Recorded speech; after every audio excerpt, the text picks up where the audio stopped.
설교 제목 같이 읽겠습니다. 읽습니다. 시작. 인생의 폭풍우가 닥칠 때 어떻게 하는가? 인생의 폭풍우가 닥칠 때 어떻게 하는가에 대해서 같이 나누도록 하겠습니다. 우리는 삶에 균형을 잃곤 합니다. 마치 인생 가운데 폭풍우가 확 이렇게 찾아온 것 같은 느낌이 들 때가 있어요. 어느 날 동창회에 갔어요. 그런데 나보다 공부를 못했던 친구예요. 그런데 나보다 잘 살고 있는 거예요. 늘 내 마음이 평안하고 기쁠 거라고만 생각했습니다. 그런데 어느 날 우울함이 찾아오는 거예요. 내가 잘 선택했다고 생각을 했어요. 그런데 돌아보니 오판이었습니다. 평생 갈 줄 아는 관계였어요. 그런데 어느 날 한순간에 금이 가버렸습니다. 제가 여러분들과 이렇게 1대1로 만약에 얘기를 나눈다면 저는 여러분들에게 이런 질문을 한번 해보고 싶어요. 뭐냐? 여러분은 인생에 폭풍우가 닥쳤던 때가 언제인지, 그리고 그 폭풍우가 닥쳤을 때 여러분들은 어떻게 하셨는지, 더 나아가서 앞으로도 우리가 인생의 폭풍우를 닥칠 수 있는데 그 폭풍우를 만날 때 여러분은 어떻게 하시려고 하시는지, 그 대비책에 대한 이야기를 한번 묻고 싶어요. 궁금하지 않으세요? 저는 궁금하더라고요. 뭐가 궁금하냐? 성경에서는 뭐라고 얘기하실까? 다른 말로 하나님께서는 성경을 통해 우리에게 어떻게 이 질문에 응답해 주셨을까, 답해 주실까에 대해서 궁금해졌습니다. 자, 이제 이쯤 되면 이제 여러분들의 우리의 성경 지식들이 차곡차곡 쌓여서 창세기부터 열왕기하까지 그래도 중요한 성경 인물들 못해도 10명 이상은 줄줄줄 읊어야 돼요. 갑자기 어느 날 물어봅니다. 10명 정도는 아담, 하와 이렇게 읊을 수 있어야 돼요. 오늘 또 한 명 저희가 같이 배워보도록 하겠습니다. 오늘 배워볼 인물은 누구냐면, 잘 기억하세요. 히스기야. 같이 한번 읽어볼까요? 히스기야까지만. 시작. 히스기야.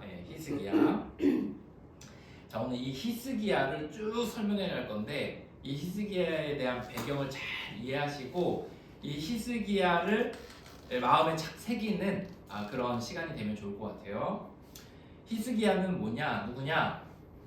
왕입니다. 누구라고요? 왕이었어요. 왕. 히스기야는.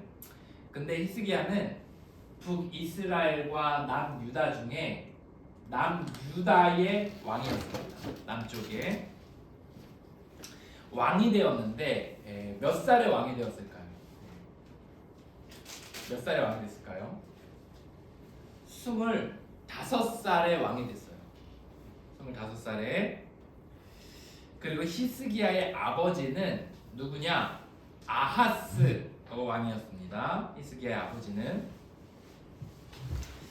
이제 당시의 상황을 설명해 드릴게요. 당시에 히스기야가 있고 히스기야 아버지 아하스 왕인데, 당시에 이제 상황은 어떤 상황이었냐면 북이스라엘에 우상을 섬기는 그런 분위기였어요. 북이스라엘은. 그래서 어떻게 했냐?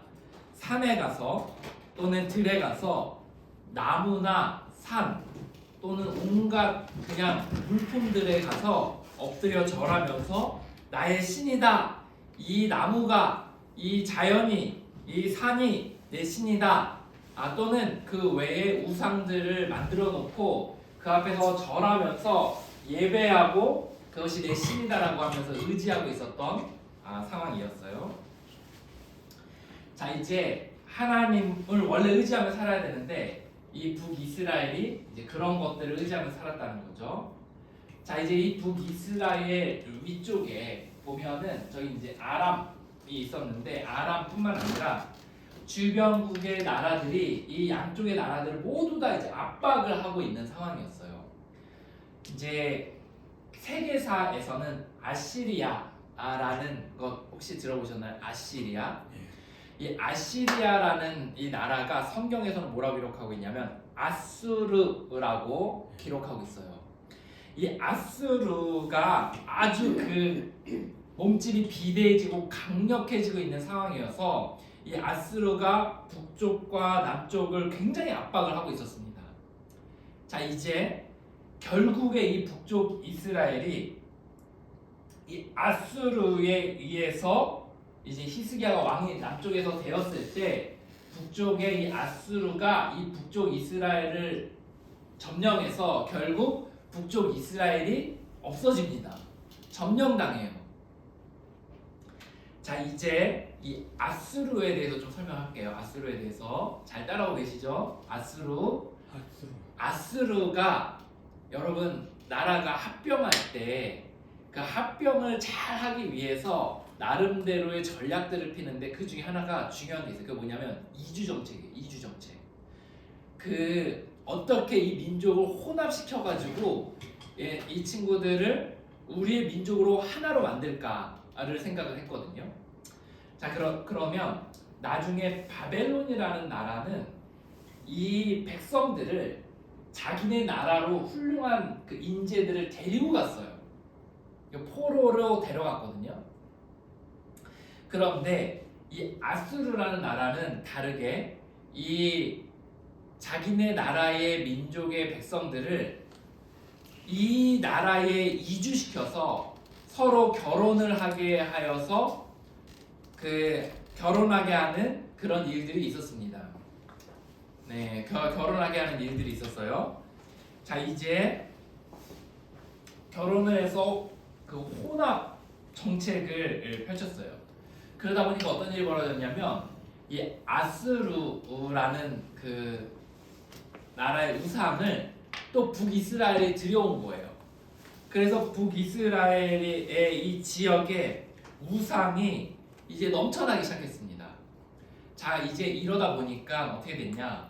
북쪽에 우상을 섬기다 보니 본래 그나마 조금 있었던 하나님을 섬기던 레위인, 지금으로 치면 목회자분들, 이 레위인들과 또 제사장, 이런 분들이 남쪽 유다로 이제 도망와서 피난 오는 일들이 생기게 되었습니다.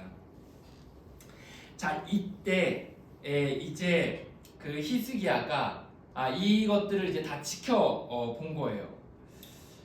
그들이 내려와서 뭐라고 얘기하냐면 북이스라엘은 이제 그 우상을 섬겨서 망했고 그리고 이렇게 처참한 상황이 되었습니다. 라는 절망적인 증언들을 하게 됩니다. 자, 이제 히스기야의 아버지 아하스 왕은 어땠냐? 북이스라엘 못지않게 이제 우상을 섬기는 사람들이었어요. 아하스 왕이 그랬습니다. 아하스 왕이 얼마나 악랄했냐? 당시에 이제 그 다메섹이라는 지역에 가서 보니까 그 지역이 부강한 그 이유가 무엇일까 봤더니 거기에 우상 섬기고 있고 그리고 거기에 이방 신전을 으리으리하게 지은 거예요. 그래서 이제 이 아하스 왕이 이 나라의 이 부강함의 비결은 이 이방 신전과 이 이방 신전을 중심으로 해서 하는 예배와 그리고 그 우상이구나 라고 생각을 해서 자기의 나라 남유다에 사람을 보내요. 이 신전을 그려서 보냈어요.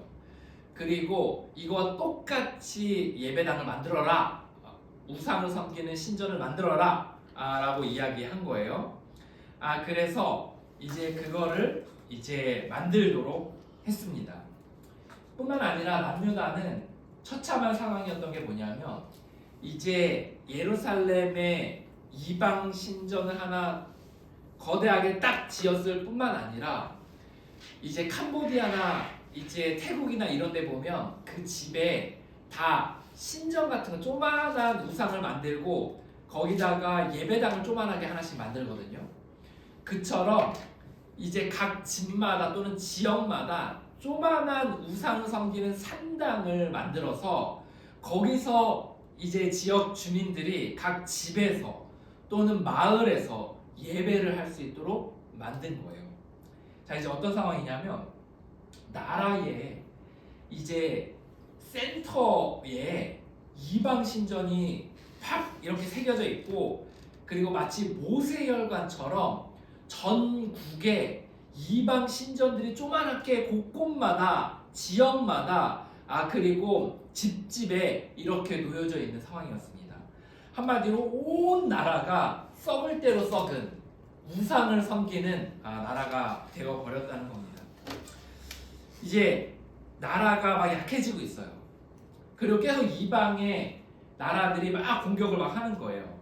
근데 이 사람들은 뭐라고 생각했냐면 그 원인이 우상을 더욱 자신들이 열심히 섬기지 않아서 그렇다, 또는 이방의 우상을 섬기지 않아서 그렇다라고 생각하면서 더 많은 우상을 끌어들이는데 집중했고 그것을 더 견고하게 만드는데 이들이 집중했다는 거예요. 자, 이제 히스기야는 이 모든 것을 지켜본 거예요. 그리고 나서 그가 상황을 딱 보고 판단을 딱 내렸습니다. 이제 이 혼란스러움을 바로잡을 길은 딱 하나다라고 생각을 한 거죠. 그럼 뭐냐? 다시 하나님에게로 돌아가자. 이렇게 생각을 한 거예요. 놀랍죠? 자신의 아버지 아하스 왕은 우상의 대가였는데 그 아들 히스기야는 그 아버지의 실책과 북이스라엘의 어려움과 온 나라가 썩을 대로 썩어버린 이 상황과 이 약해져 버린 이 나라와 국가를 보면서 그가 내린 결론은 이거예요. 다시 하나님에게로 돌아가자라는 결론을 내렸습니다.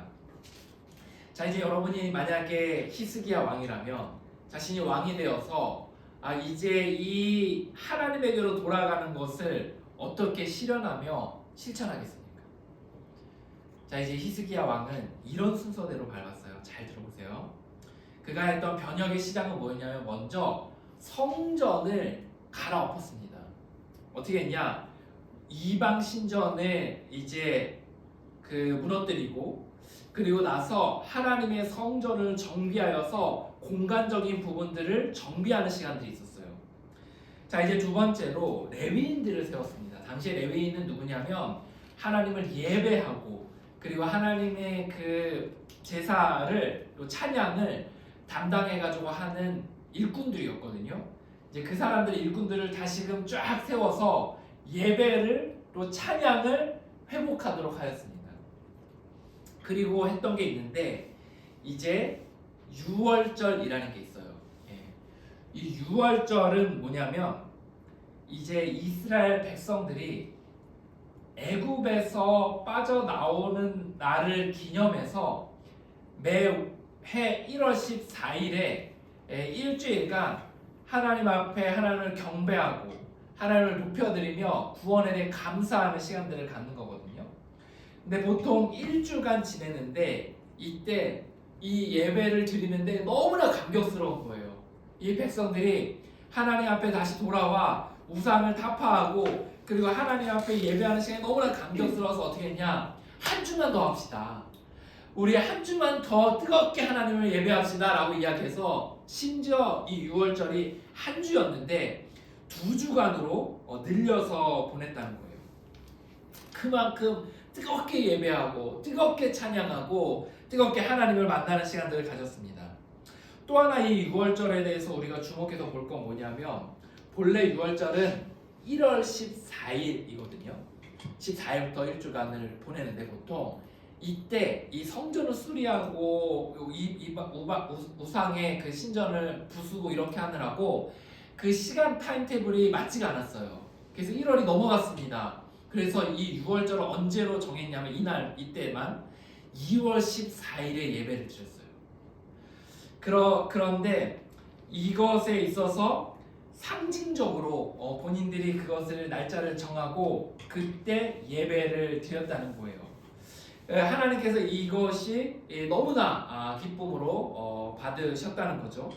심지어 이 유월절에 있어서 우리가 유월절을 하니 모여라 라고 할 때 어떻게 했냐면 남유다뿐만 아니라 북이스라엘에게도 전령들을 보내서 그 사람들을 초청해서 그들 가운데 마음이 뜨거운 사람들은 함께 예배를 드렸다는 것입니다. 그렇게 했을 때 어떤 일이 벌어졌을까요? 여러분 어떤 일이 벌어졌을 것 같아요? 이들이 성전을 정비하고 레위인을 세우고 예배를 회복하고 또 찬양을 회복하고 그리고 뜨거운 마음으로 그들이 그곳에서 하나님의 말씀 앞에 하나님 앞에 예배 앞에 하나님의 임재 속에 뜨거워졌을 때 그들이 어떻게 반응했을까요? 자, 이제 그 이후에 이런 일들이 벌어졌어요. 이제 말씀에 있을까요? 자, 이후에 역대하 31장 1절 한번 읽어볼까요? 좀 긴데 읽어보겠습니다. 읽습니다. 시작. 이 모든 일이 끝남에 거기에 있는 이스라엘 무리가 나가서 유다 성읍에 이르러 주상들을 깨뜨리며 아세라 옥상들을 찍으며 유다와 베냐민과 에브라임과 므낫세 온 땅에서 산당들과 제단들을 제거하여 없애고 이스라엘 모든 자손이 각각 자기네의 본성 기업으로 돌아갔더라. 아멘. 자, 이게 무슨 말씀인지 맥락이 이해가 되시겠어요? 이런 말이에요. 예루살렘에서 이들이 모여서 뜨겁게 예배를 한 거예요. 너무 좋아서 찬양하고 말씀을 듣고 경배하고 제사를 드리고 자신의 죄를 태우고 하나님의 말씀 앞에 그들이 쓰면서 일주일만 더 예배합시다 해서 2주간의 예배를 드린 거예요. 그리고 나서 그들이 이제 지역으로 내려가는데 왕이 이제 이 급한 김에 예루살렘에 있는 우상만 타파한 거죠. 그리고 지역에 있는 각 집에 있는 우상 또는 지역에 있는 것까지는 아직 막 이렇게 부수고 이랬던 때는 아니었던 것 같아요. 그런데 이 백성들이 곳곳으로 돌아간 거예요. 자기 집으로 돌아간 겁니다. 그리고 그 집으로 돌아가서 그곳에서 지역에 있는 우상의 그 형상들을 가서 부숴버린 거예요. 그리고 자기 집에 있는 우상들을 깨버린 겁니다. 그리고 나서 온전히 하나님 앞에 예배하는 삶을 살겠다고 결단하며 곳곳에 있는 것들을 부수고 정결하게 하는 대부흥 운동이 일어났던 것입니다. 당시에 이 남유다가 적어도 히스기야가 왕으로 있는 때에 이 예루살렘을 중심으로 해서 각 지역에 각 가정에 우상이 아니라 하나님을 예배하는 곳으로 바뀌었고 하나님의 중심이 가는 상황으로 영적으로 맑아지는 일들이 일어나게 됐다는 것입니다. 자, 이제 그 이후에 어떤 일들이 생기냐. 우리가 믿는 자들에게도 사실 때로 어려움이 닥칠 때 있잖아요. 그죠? 우리가 얘기하지 못할 여러 변수들과 그리고 하나님의 더 큰 계획 아래서 때로는 우리가 어려움을 닥칠 때도 있어요. 크리스찬에게도 믿는 사람들에게도. 그런데 이스라엘 이 남유다 역시 이제 어려움에 봉착하게 됩니다. 어떤 어려움이냐? 자, 이제 북이스라엘과 남유다가 있어요. 북이스라엘은 망했습니다. 남유다가 남았는데 이때의 가장 득세했던 외세는 어디냐면 아수르 왕이었어요. 아수르 나라. 이 아수르가 지금 그 영향력을 외적으로 막 하면서 자기의 그 영토를 늘려가고 있는 상황이었거든요. 그때 이 북이스라엘도 멸망시켰죠. 그리고 이 남유다도 이제 멸망시키려고 온 거예요. 남유다의 당시의 상황은 어떠냐면 사실 이 예루살렘을 중심으로 해서 겨우겨우 버티고 있는 상황이었어요. 이때 이 히스기야의 개혁 운동이 이웃 나라에도 소문이 나기 시작합니다. 어떻게 소문이 나냐면 이 이스라엘이 아수르가 아니라 하나님에게 의지하기로 결단했더라. 이 이스라엘이 이 히스기야 왕이 이방신이 아니라 하나님만 의지하며 이 어려움들을 타개하겠다라고 결단했더라. 예배 운동을 펼치고 그리고 그들이 온 동네에 있는 우상신들을 부수는 일들이 일어났더라 라는 것이 이웃 나라에 소문이 났습니다. 그리고 이 소문을 어디까지 들었냐? 아수르까지 소문이 난 거예요. 자, 이제 아수르가 남유다를 멸망시키겠다고 이제 그 군대 앞에 쫙 전열을 가다듬고 그들이 쫙 섰어요. 그리고 나서 그들이 이제 대표급들이 나와서 이렇게 얘기하는 거예요. 너희들 히스기야에게 속지 말아라. 너희가 지금 하나님을 의뢰한다라고 이야기하는데 그 말을 믿지 말아라. 지금 강한 사람은 누구냐? 강한 나라는 누구냐? 주변을 보아라. 아수르가 더 강하지 않냐? 라고 이야기한 거예요. 그러니 너희는 우리와 우리의 신과 우리의 왕을 의지하여라. 우리에게 와서 머리를 조아려라. 라고 하면서 조롱하였습니다. 이때 히스기야가 그들 앞에서 흔들리지 않았어요. 그리고 저는 이 부분이 되게 멋진 게 백성들에게 여기에 대해서 너희들 한마디도 응답하지 말아라 라고 이야기했을 때 이 백성들이 그들의 조롱 앞에 단 한마디도 응답하지 않았어요. 그리고 여기에 대해서 버티면서 있을 수 있었다는 거예요. 이들이 어떻게 이 일을 할 수 있었느냐? 이들이 어떻게 이 아수르의 대담한 공격에 있어서 버틸 수 있었느냐? 그 이유가 있어요. 그건 뭐냐? 그들이 일찌감치 그리고 그들의 일상 속에서 그들이 삶을 예배를 통해 회복하여 하나님과 단단히 붙어 있었기 때문에 가능한 것이었습니다. 다시요. 이들이 어떻게 이 외적인 그런 공격에 있어서 그들이 버틸 수 있었느냐? 그들이 예배를 통해 하나님과 연결되어서 하나님께 받는 그 담대함과 힘을 통해 그들이 그 시간들을 버틸 수 있었다는 것입니다.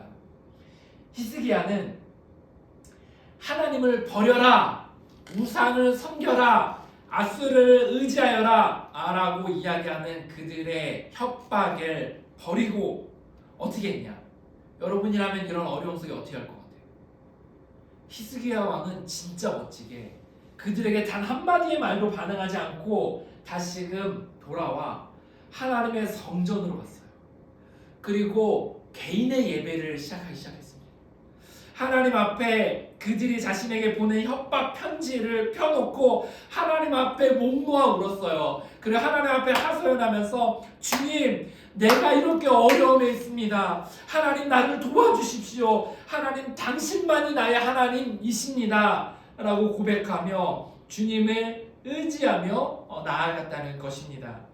그때 하나님이 이 히스기야에게 큰 위로를 주십니다.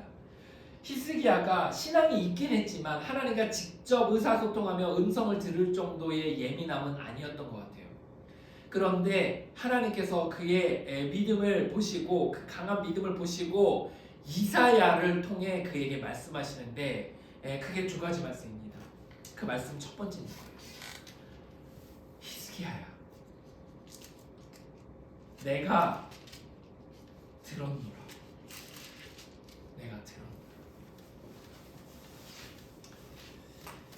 자, 이제 오늘 영어 문법을 하나 천천히 말씀드리도록 하겠습니다. 영어 겁먹지 마세요. 질문 안 하겠습니다.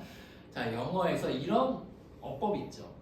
이런 어법이 예를 들어서 그 기도했다 그러면 prayed라는 과거형입니다. 했다. pray 하면 현재형이죠.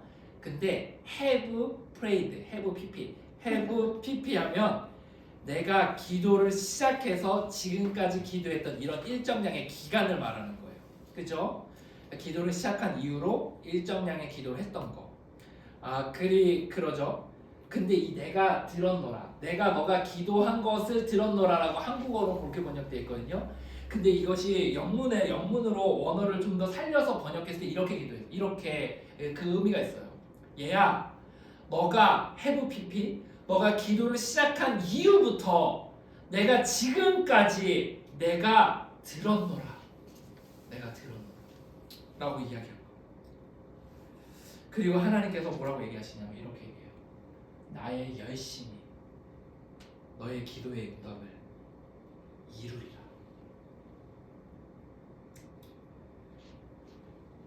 그가 이 하나님과의 개인 예배를 통해서요, 그 열받는 마음과 그 억울한 마음과 그 슬픈 마음들이 위로를 했어요.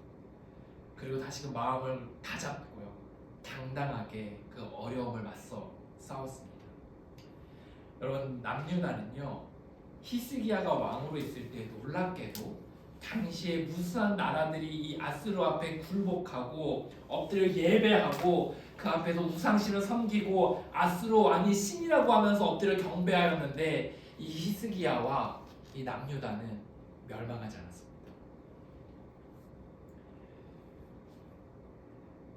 오늘 우리가 하나님께 우리에게 주신 하나님의 말씀이 있거든요. 그건 이겁니다. 같이 한번 읽어볼까요? 있습니다. 시작. 폭풍과 몰아칠 때 단단한 그 무엇을 붙들어야 한다. 여러분, 폭풍우가 우리 인생 가운데 몰아칩니다. 그죠? 믿는 자에게도 폭풍은 와요. 이 땅은 천국이 아니거든요. 폭풍과 옵니다. 그럼 폭풍과 우리가 몰아칠 때 어떻게 해요? 폭풍과 막 몰아쳐요. 그럴 때 우리가 해야 되는 게 뭐죠? 일반적으로 단단한 그 무언가를 붙들고서 우리가 버틸 때 우리가 휩쓸려 가지 않는 거예요. 폭풍과 몰아칠 때 우리가 붙들어야 될 대상은 누구냐? 하나님이시라는 거예요. 하나님은 어떤 분이시냐? 하나님의 여러 속성들이 있어요. 하나님의 여러 성품들이 있습니다. 하나님은 신실, 믿을 만한, 변함이 없는 분이라는 거예요. 하나님께서는 영원전부터 그리고 그 인류 역사상 아담과 하와를 창조하시고 아브라함의 약속하시고 그리고 이스라엘을 건져내시고 다윗 왕을 붙들어 주셨던 그 하나님이 지금 현재를 살아가는 우리에게도 동일한 하나님이시라는 거예요. 0.0000001%도 변하지 않으셨습니다. 그 하나님을 우리가 찾고 그분과 연결되고 그분에게 오는 지혜와 힘을 우리가 받아 누리며 살아가는 것만이 이 변화무쌍한 삶에서 살아남는 유일한 길입니다. 여러분이 그 수식어를 잘 기억하시기 바랍니다. 이 하나님을 찾고 하나님을 예배하고 하나님과 연결되어 살아가는 삶만이 이 변화무쌍한 폭풍우가 가득한 세상을 살아가는 유일한 길이라는 것입니다. 우리가 하나님을 주인 삼고 하나님을 예배하고 하나님의 뜻과 힘을 구하는 시간이 무엇이냐? 그것을 대표적으로 상징하고 그것을 훈련하는 시간이 있어요. 그것이 무엇이냐면 그것이 바로 예배라는 거예요. 우리가 왜 예배를 중요하게 여겨야 되죠? 예배는요, 폭풍처럼 몰아치는 우리의 삶의 무수한 사건과 상황과 변화들 속에서도 우리의 기둥 되시는 하나님을 내가 꽉 붙들고 살겠다는 상징입니다. 상징이에요. 그리고 실제적인 그것이 훈련이기 때문입니다. 자, 이제 기억해 보세요. 우리 역사적인 사건을 보겠습니다. 우리가 예전에 신사참배를 할 때 하라고 할 때 일본의 압제 아래 신사참배를 하라고 했을 때 아니면 죽었잖아요. 고문당했잖아요.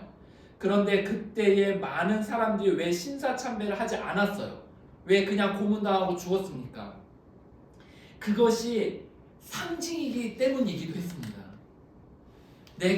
나는 오로지 우리의 하나님만을 섬기겠습니다라고 이야기하며 그들에게 그 신사참배하지 않는 것을 통해서 그 결단을 표하는 거예요.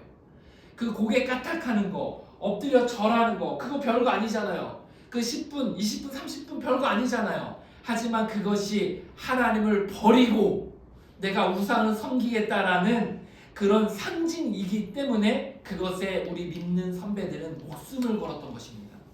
사랑하는 여러분, 이 예배의 시간이 아무것도 아닌 것 같지만 이것이 우리의 삶에 마치 상징일 수 있다라는 거예요.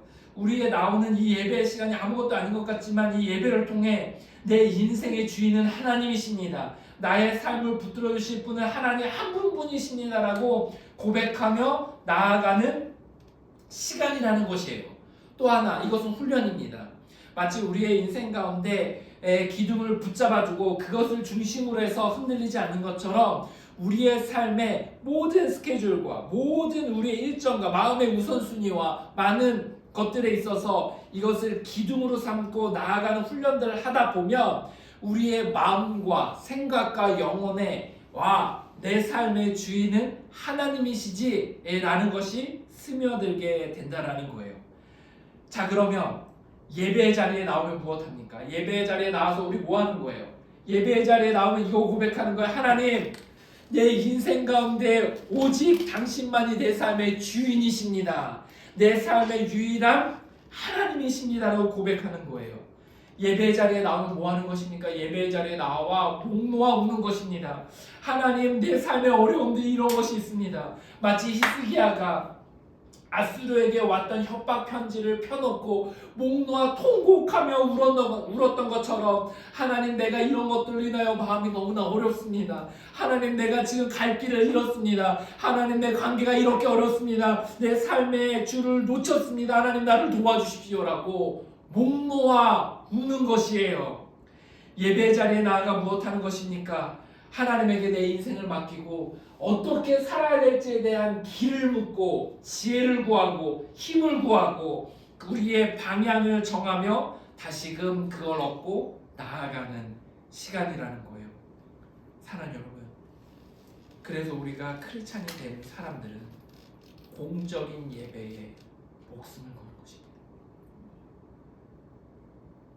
그래서 더 나아가서 우리는 개인적으로 말씀과 기도로 매일의 삶 가운데 나아가는 이 개인의 예배에 목숨을 거는 것입니다.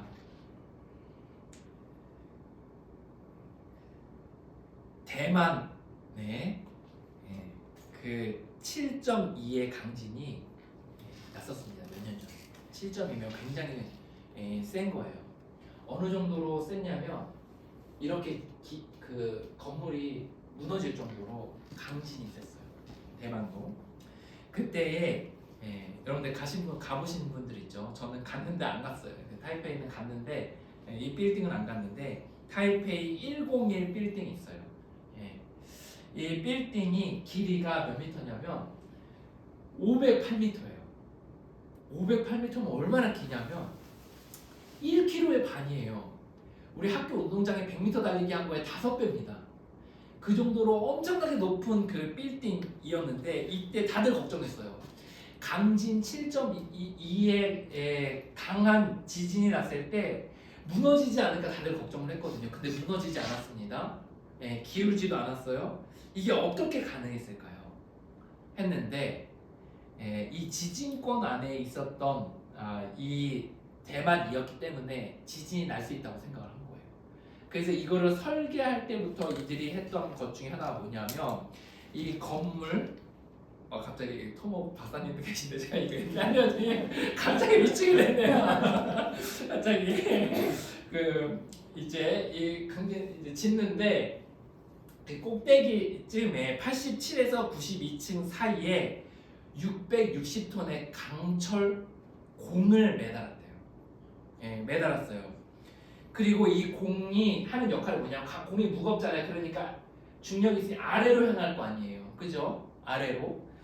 그러다 보니 그 지진으로 인해서 건물이 휘어청하더라도 이것이 아래로 향하고 또 반대로 이렇게 가니 이거를 중심을 잡아준다는 거예요. 또 이쪽으로 휘어청하면 또 이쪽으로 잡아주고 라고 해서 빌딩이 지진에 흔들려도 이 강철공이 중심으로 아래로 향하고 있게 되니 또는 반대로 가게 되니 이 건물이 무너지지 않게 잡아주는 역할을 한다는 겁니다. 실제 전문가들이 이야기했을 때 이 강철공이 당시의 지진의 흔들림의 40%의 그 공격 영향력을 줄여줬다라고 이야기를 한다는 거예요. 그러다 보니 흔들림이 덜했고 지진에도 무너지지 않을 수 있었다는 거예요. 이거를 설계했던 사람이 생각했을 거 아니에요. 와, 우리는 이제 지진이 오거나 또는 태풍이 올 수도 있다. 그럼 이거 흔들릴 거 아니냐라고 생각했을 때 그들이 이걸 어떻게 흔들리지 않을 수 있을까라고 생각을 했을 때 그들이 내렸던 결론은 뭐냐면 흔들리지 않을 그 무언가를 중심에 둬야 된다. 라는 거였다라는 거예요. 외부의 충격으로 인한 흔들림이 와도 중심을 잡아주는 무엇이 있을 때 그 충격을 견딜 수 있다라는 겁니다. 시편 62편 1절과 2절 이 말씀을 외워두셨습니다. 같이 한번 읽어볼까요? 있습니다. 시작. 나의 영혼이 잠잠히 하나님만 바라며 나의 구원이 그에게서 나오는도다. 오직 그만이 나의 반석이시요 나의 구원이시요 나의 요새이시니 내가 흔들리지 아니하리로다. 아멘. 제가 다시 한번 읽어드릴 건데요.